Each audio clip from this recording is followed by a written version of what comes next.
তার নাম মহেশবাবু। বয়স 38।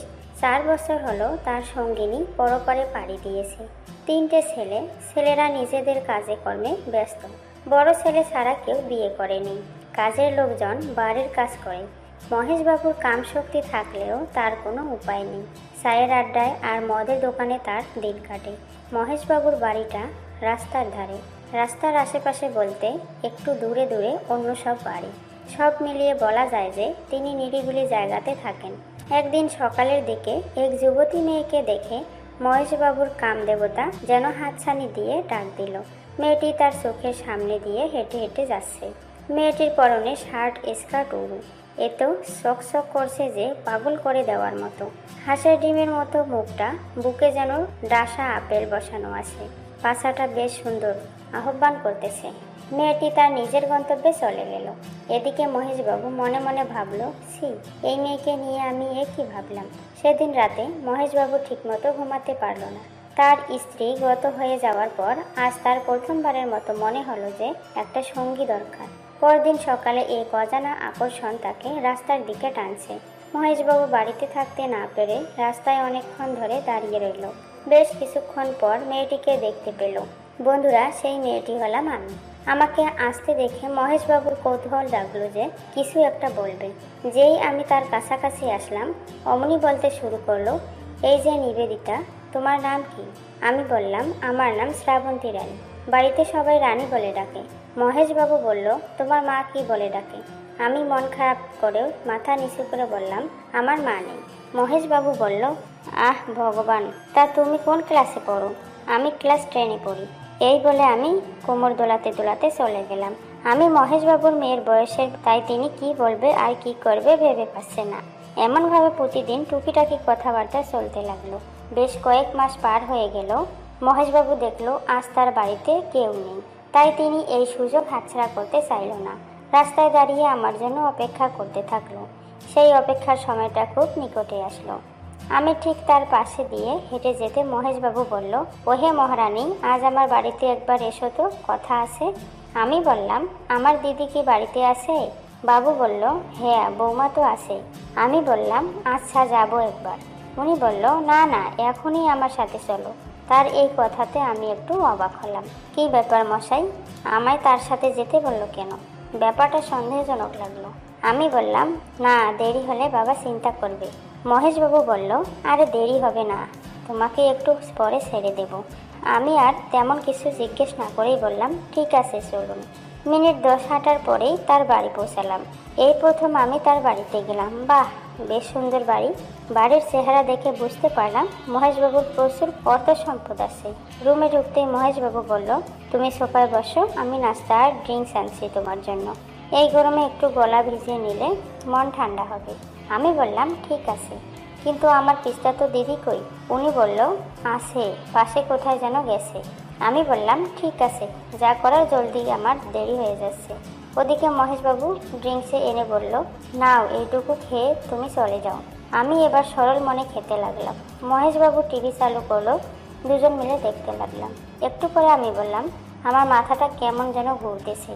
মহেশবাবু বলল, এই তীব্র রোদে হেঁটে আসলাম তো, তাই হয়তো তোমার মাথা ধরেছে। ঠিক আছে, তুমি আমার কাঁধে মাথা রেখে টিভি দেখো, একটু পরে ঠিক হয়ে যাবে। ওদিকে বাড়িতে কেউ নেই, শুধু একটা কাজের মহিলা আছে। সেও আবার বাহিরে গরু ছাগলের খাবার দেয়া নিয়ে ব্যস্ত। এদিকে আমি আর মহেশবাবু রুমের মধ্যে বসে আছি। পাশের বাড়িগুলো বেশ তফাতে। মহেশবাবুর কাঁধে মাথা রেখে টিভি দেখতে লাগলাম। মহেশবাবু আমার চুল থেকে একটা সুগন্ধ অনুভব করতে লাগলো। মহেশবাবু হাতটা উড়ুতে রাখলো। আমার কোনো বাধা পেল না। এমন সময় টিভিতে রোমান্টিক সিন শুরু হলো। নায়ক নায়িকাকে জড়িয়ে গভীরভাবে কিস করেছে। আমি ভাঙ্গা গলায় বললাম, ওরা কি করতেছে? মহেশবাবু ভাবলেন, যাক, ওষুধ এবার কাজ করে দিয়েছে। উনি বলল, ওরা একে অপরকে ভালোবাসা দিচ্ছে। আমি অর্ধমাতাল অবস্থায় বললাম, আমাকে একটু ভালোবাসা দেন না, আমার খুব ইচ্ছে করছে।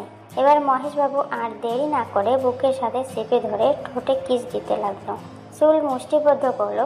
কিছুক্ষণ পর আমি বললাম, আমার কেমন যেন হচ্ছে, একটু ভালো করে করো না। মহেশবাবু বলল, হ্যাঁ, আজ তোমাকে খুব ভালোবাসা দিব, সেই জন্য তো তোমায় এখানে নিয়ে আসলাম। এই বলে কোলে করে বিছানায় শুইয়ে দিল।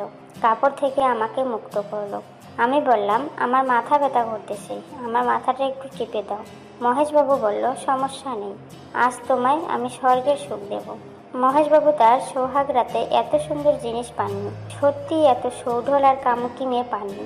উনি পাগলের মতো আপেল কচলাতে থাকলো, হাত দিয়ে মাথার চুলগুলো নাড়তে লাগলো। ওদিকে কাজের মেয়েটি কিছু বুঝতে পারল না। টিভিতে চলল হলিউড মুভি। মহেশবাবু এই বয়সে এই মুভি দেখে। এই বয়সে ছেলেরা এত এনার্জি পায় কোথা থেকে? এমন সব ভাবতে ভাবতে আমার চোখ বুঝে আসলো। এদিকে আমি কামাতুর হয়ে গেলাম। মহেশবাবু একবার বাহিরে গেল, বাহিরে কে যেন ডাকলো, তাকে বিদায় দিতে গেল। এদিকে আমি সোফাতে পড়ে রইলাম।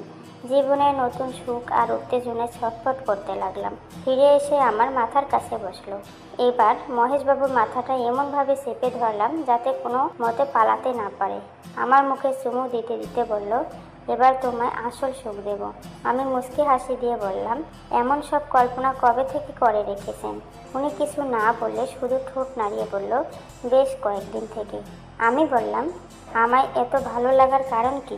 মহেশবাবু বলল, তোমাকে দেখে আমার খুব ভালো লাগে, তাই তোমাকেই বেছে নিলাম। আমি তোমায় অনেক টাকা পয়সা দেব, তোমার লেখাপড়ার সমস্ত খরচ আমি চালাবো। এমন সব বলতে বলতে মহারাজাকে ধাক্কা দিয়ে চালান করে দিল। জিভ কামড়ে ধরে থাকার জন্যে আমি আওয়াজ করতে পারলাম না, কিন্তু আমার চোখের কোণে জল এসে গেল। মহেশবাবু মিনিটখানেক আমার গাল আর মাথা চেপে ধরে রইলেন, গাল আর ঘাড়ে চুমা দিতে লাগলেন, আর মিষ্টি মিষ্টি কথা বলতে থাকলেন। তার দুই ছেলে থাকে দেশের বাহিরে, তার বড় ছেলে আর বউকে নিয়ে এখানে থাকেন। পাশে কেউ না থাকায় তিনি একাকিত্ব অনুভব করেন। আমি বললাম, বাবু আপনি তো বিয়ে করে এই একাকিত্ব দূর করতে পারেন। উনি মুচকি হেসে বলল, এই তো আমি তোমায় পেয়েছি, তুমি চাইলেই আমি তোমায় বিয়ে করব। এই বলে মহারাজাকে শেষ অবধি পৌঁছে দিল। আমি কেঁপে উঠে বললাম, এত শখ কেন? এই বয়সে আমার মতো একটা মেয়েকে বিয়ে করতে চান? কিন্তু আমি তো তোমায় বিয়ে করতে পারবো না, সমাজে আমাদেরকে গ্রহণ করবে না, আমার বাড়িতেও রাজি হবে না। মহেশবাবু বলল, তাতে কি, তোমায় আমি বিয়ে করে তোমাকে নিয়ে আসামে গিয়ে থাকবো। সেখানেও আমার আত্মীয় আছে, আর ওখানেও আমার বেশ জমাজমি আছে। তুমি চাইলে ওগুলো তোমার নামে লিখে দিব। মেয়েদের মন অনেক লোভী, তাই আমিও এই লোভ সামলাতে পারলাম না। আমি একটু খুশি নিঃশ্বাস ফেলে বললাম, আচ্ছা আমি ভেবেচিন্তে পরে তোমায় জানাবো, এখন অত্যন্ত ছেড়ে দাও, আমার ভেতরে খুব ব্যথা করছে। মহেশবাবু বলল, এখানে ভেবে দেখার কি আছে? তুমি যদি চাও আজকে আমরা অগ্নিকে সাক্ষী রেখে পুরোহিতকে ডেকে এনে বিয়ে করব। কোনো লগ্নের প্রয়োজন নেই। ওসব লগ্ন টগ্ন দিয়ে কি হবে? রাধা কৃষ্ণ যখন প্রেমে বিভোর ছিল তখন কি তারা কোনো লগ্নের অপেক্ষা করেছিল? চাহিদার প্রয়োজনে সব কিছু সহজ করে নিতে হয়। মহেশবাবু কোনো কথা না শুনে তার বিস্ফোরিত যন্ত্র চালাতে থাকলো। আমি শুধু ভালোবাসার অপার সুখে আনন্দের ধ্বনি তুলতে লাগলাম। মহেশবাবু আনন্দে পাগল হয়ে আরও খেপাটে হয়ে সমস্ত শক্তি দিতে লাগলো। এক সময় আমি তৃপ্তির চূড়ান্ত পর্যায়ে পৌঁছে গেলাম। মহেশবাবুকে বুকের সাথে জাপটে নিলাম। 15 থেকে 25 মিনিট খেলার পর মহেশবাবুর আউট হলো। সে নিস্তেজ হয়ে আমার বুকের উপর শুয়ে পড়লো, কিন্তু আমার তো এখনও খেলার শক্তি আছে। আমি বললাম, কি হলো, শুয়ে পড়লে কেন? মহেশবাবু হাঁপাতে হাঁপাতে বলল, শুধু আমি শুয়ে পড়িনি গো, সেই সাথে ওটাও শুয়ে পড়েছে। যাই হোক, এখন আর আমার দ্বারা সম্ভব না। আজ এইটুকু ভালোবাসা নিয়ে শান্ত থাকো, বিয়ে পর্যন্ত অপেক্ষা করো।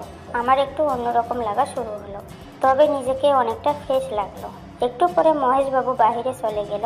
আমি ফ্রেশ হয়ে তার পিছু পিছু যেতে লাগলাম। উনি আমাকে বাড়ি অবধি এগিয়ে দিল। আমি বাড়ি এসে ধরাস করে শুয়ে পড়লাম। শরীর ক্লান্ত হয়ে পড়লো, পেটের ভেতর কেমন জানি শুরু হলো। আসলে ভেতরে দিয়েছিল, তাই বিছানায় এপাশ ওপাশ করতে করতে এক সময় ঘুমিয়ে পড়লাম।